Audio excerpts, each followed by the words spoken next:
Today, the country of Vanuatu has a population of 307,150 people. That is around the same size as the population of Cincinnati, Ohio. The country is made up of 83 small islands that stretch 1,300 kilometers. The islands are known for scuba diving among stunning coral reefs and underwater caverns. The islands are also known for being safe and free from violent crimes. The country is 85% Christian, and the country is almost entirely Presbyterian. But just 100 years ago, the islands were called the New Hebrides. The islands had no rule of law, and murder and cannibalism was a way of life. Then one man dared to bring the gospel, and everything changed. This is the story of John Payton.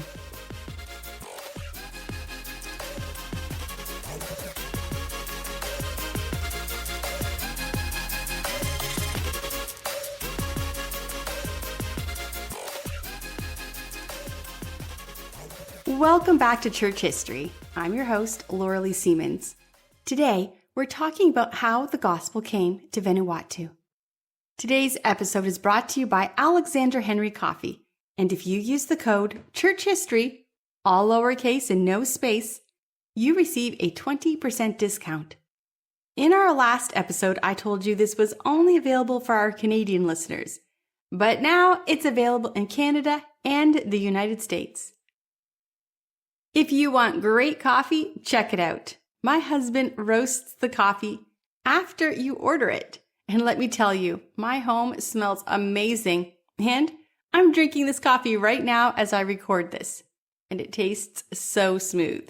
So check out the link in the show notes. In the next couple of episodes, we're going to be talking about the life of John Payton and the missionary work to the New Hebrides. In this story, you're going to hear about the horrors of what was happening in the New Hebrides. You're going to hear about cannibalism and violence. I know that a lot of homeschooling families listen to this podcast, so I want to make sure you're aware of this before listening. However, I do believe it's important to hear these stories. We can't understand the world today if we don't know our history and how we got here. We cannot give our children a Christian worldview of the world without telling them the history of the church. And that history is full of difficult things. These stories are part of those difficult things. In the year 1774, Captain James Cook discovered a group of islands that reminded him of the Hebrides in Scotland. So he named the islands the New Hebrides. The islands were like going back in time. There was no form of civilization. They had not been touched by the modern changes of the late 1700s. Captain Cook was charmed by the idea of living naked on an island with no modern education or knowledge of the world around them. No law. You simply lived and survived. Live the way you want to live. No rules. He wrote about the New Hebrides, and people reading his accounts were charmed at the idea of this way of life. But the reality was much different. It had been 1,740-ish years since Jesus Christ died and rose again, and in those years, the gospel had not reached the people of the New Hebrides Islands. Then, in 1834, a missionary named John Williams was working in the country of Samoa. Samoa is in the continent of Oceania, the same continent as the location of the New Hebrides. His work in Samoa was successful, and the gospel spread, and churches were planted, and they grew. John Williams and his friend Harris felt God calling them to continue their work on the islands of the New Hebrides. As they neared one of the islands, the boat they were on couldn't dock because, well, there was no docks. The boat stopped a while off, and John and his friend went into a smaller boat and paddled to shore. The crew on the boat watched as the two men rowed to shore, got out of the boat. The islanders all came out of the woods and surrounded the men. They then began to beat the men with clubs. The sailors on the boat watched helplessly as the two men were beaten to death, then cut into pieces, cooked over fire, and eaten. Just a few hours after landing, the men had been eaten by cannibals. The crew on the boat could only watch and then leave. The horrible story was spread throughout the churches. There was a call among the European churches to send a missionary, but no one was willing to go. The churches in Samoa were shocked and saddened at the loss of the man who had brought the gospel to the church. The men from the churches in Samoa went to another island that was part of the New Hebrides. They brought the gospel, and there they were able to start a church. They continued to write to the Church of Europe, asking for missionary support and help. Missionary societies called for missionaries to stand up for the challenge. But year after year, the call went unanswered. No one was willing to go to the island where John Williams had been killed, cooked, and eaten. Then, one year, a 34-year-old preacher with a thriving ministry answered the call. Everyone begged him to reconsider. And this is his story. Let's start at the very beginning. 15 years before the death of John Williams and his friend Harris, on May 24th in 1824 in Dumfries, Scotland, John was born to James and Janet Payton. He was their first child. James had prayed to God to send him to the mission field, but God had told him very clearly that his job was to have children and raise them to be ministers of the gospel. James and Janet prayed over their firstborn son and asked God to send him to the mission field. It would be 34 years before they saw God answer that prayer. James and Janet had 10 more children. The family was very poor. James worked as a stocking manufacturer. His family lived in a 3-room cottage. One room was James' store, where he made and sold stockings. The room in the middle was a small room where James and Janet slept. And the third room was where the family ate, lived, and the 11 children slept. There was one other very, very small room, a closet, and this was the prayer closet. James would go into this closet to pray, and the children could hear their father in the closet praying. John grew up hearing his father pray for him, and this was very impactful. There were many times when the family saw God perform miracles. One day, the family ate the last piece of food in the house. As Janet was tucking her children into bed, she told them to pray and thank God for the food he was going to provide in the morning. There was no need to be afraid. God would provide. The next morning, Janet's parents arrived with a large basket of bread and milk. When John was old enough to attend school, he wasn't able to attend because he had outgrown his clothes and he had nothing to wear. One evening, the family was praying, and as they were kneeling, they heard the door open.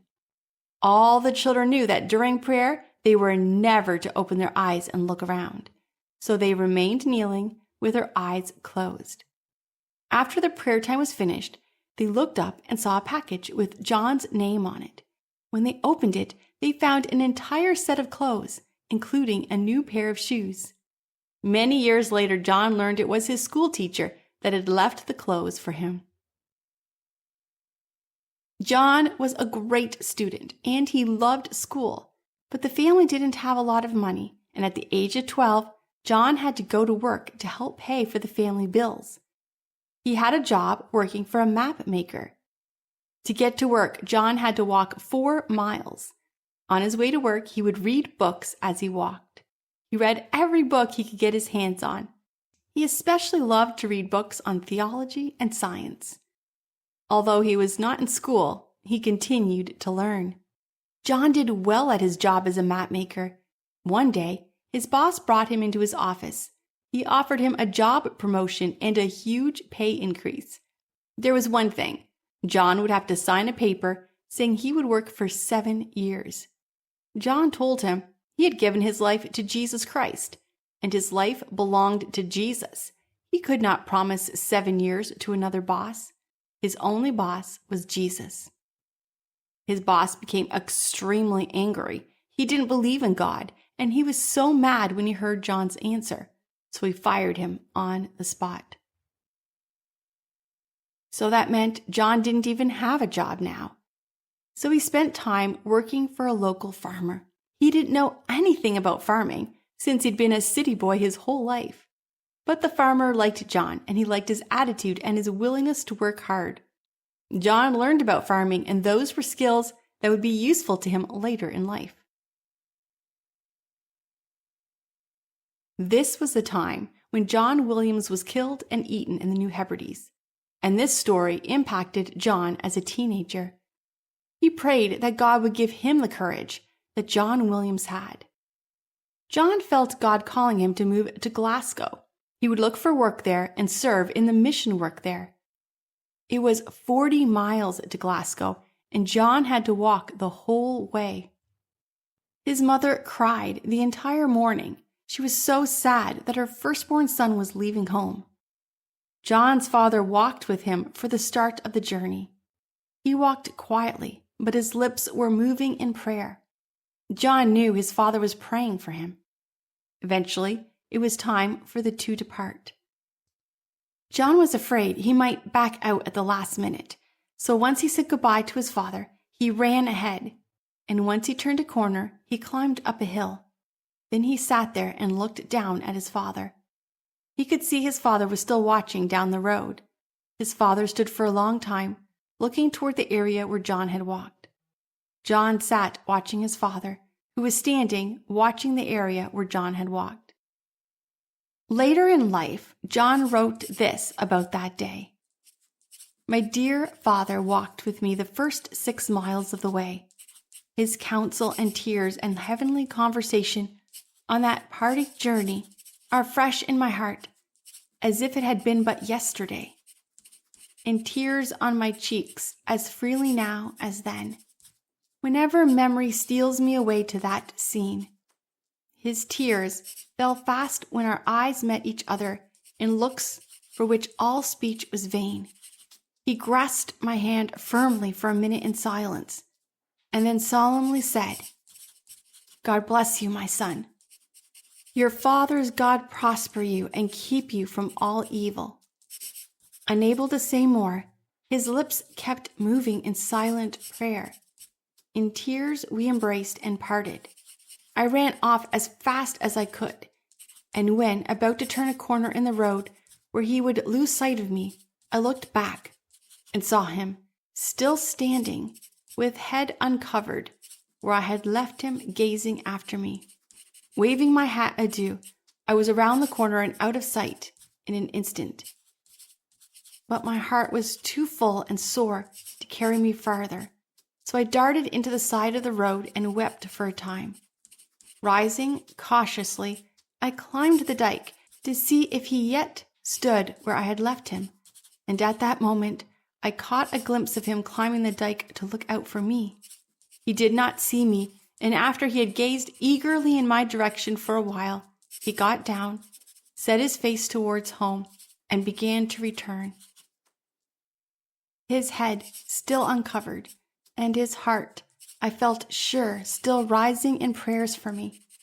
I watched through blinding tears till his form faded from my gaze, and then, hasting on my way, vowed deeply and oft by the help of God to live and act so as never to grieve or dishonor such a father and mother as he had given me.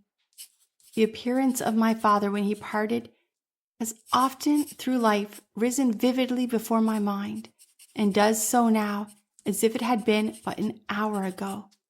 In my earlier years, particularly when exposed to many temptations, his parting form rose before me as a guardian angel. It is with deep gratitude which makes me here testify that the memory of that scene not only helped to keep me pure from the prevailing sins, but also stimulated me in all my studies, so that I might not fall short of his hopes, and in all my Christian duties, that I might faithfully follow his shining example. John continued to walk the rest of the 40 miles. He arrived in Glasgow and began to look for work. He saw a sign looking for a teacher. He was not qualified, but decided to apply for it anyway. He was shocked when he got the job. What he didn't know was that the children were so horrible that no one wanted the job of teaching them. They were so far behind in their schooling, and their behavior was out of control. On the first day of school, the head of the school board that had hired him gave him a huge stick. He said he would need it to beat the children. It was the only way to keep them in line. Now remember, John was still a very young man. He didn't know what he was doing, and he trusted the man, but he felt uncomfortable about it. On the first day, a boy refused to listen to John. He stood up and laughed at him. John used the large stick he'd been given and beat the boy. He beat him until the boy finally agreed to listen. He did this in front of the whole class, and he felt horrible about it. The next day, 2 boys were acting up. Now, he could beat those 2 boys, but he really didn't want to. He used the opportunity to teach the children about grace. He asked the boys if they would be willing to apologize to him and the class, to say that they were sorry for what they had done. The boys apologized, and John told them he forgave them. From that moment on, the class liked John, and they respected him. They sat and listened while he taught. By the end of the school year, the school was great. The students were well behaved, and they had not only caught up with the other schools in the area, but they had surpassed them. The school is now listed as one of the best schools in the district. The school board then decided that a school this good needed a teacher that was qualified. So they fired John and hired a teacher with credentials.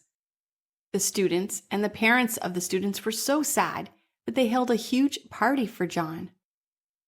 Although John wasn't a teacher anymore, he continued to work with the students and with their families. He began to work in the area, starting ministry work. He was so well respected in the area, and this was the start of a very successful ministry. John was offered a job working for the Glasgow mission. He would go door to door in Glasgow, preaching the gospel. Some people knew him from his teaching job and welcomed them into their homes, but others hated him. You see, Glasgow had turned away from God, and there was a push to promote atheism in Glasgow. John soon had a small group of people who wanted to know more about what he was talking about, and he found a farmer who was willing to let him use his barn as a meeting place. There was one man who was known for promoting atheism in Glasgow. He had a large library full of books about how there was no God and people should not believe in God. He hated that John was working in Glasgow. He was constantly laughing at John and making fun of him. And then the man's wife started attending the meetings in the barn. She became a Christian and suffered abuse from her husband, who was very angry at her for being a Christian. Then sickness came to Glasgow, and many people became extremely sick. One day, this man who had fought John became very ill, and he was sure he was going to die. John came to visit him. He prayed for him, and the man agreed to allow John to sit with him. "Sir, God loves you. He died for you. He wants to forgive you of your sins. Ask him to save you, and he will." The man cried out to God. He said he believed in him and asked God to forgive him of his stubbornness, his pride, and his arrogance. A few days later, the man's fever broke and he recovered. He took all the books in his libraries that promoted atheism and burned them in the fire. He then became as outspoken on the love of God as he had been outspoken about his disbelief in God. Another man in town was also an outspoken atheist. He also became sick, and John visited him as well. The man on his deathbed mocked John. The man admitted he did believe in God, and he believed in the devil. He had hated God all his life, and he hated God now in his death. He had given his life to the devil, and he would spend eternity with him. The man died, cursing God as his final breath.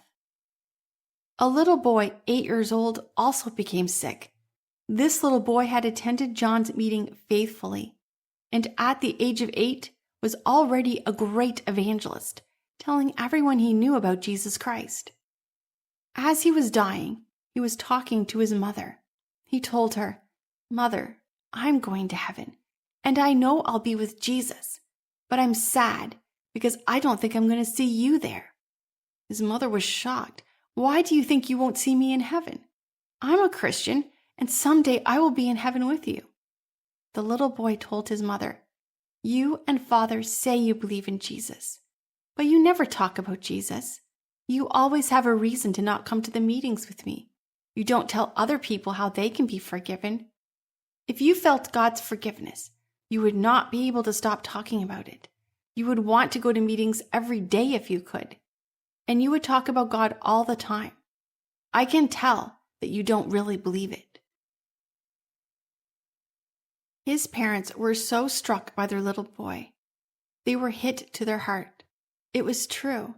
God meant nothing to them until this moment, until they realized they were going to lose their son.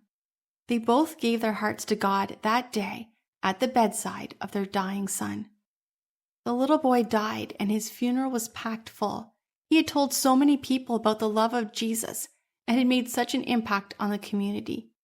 His parents told the story of how their son had used his last words to convict them of their shallow belief, and that they had fully committed their lives to God, that they knew one day they would see their son again.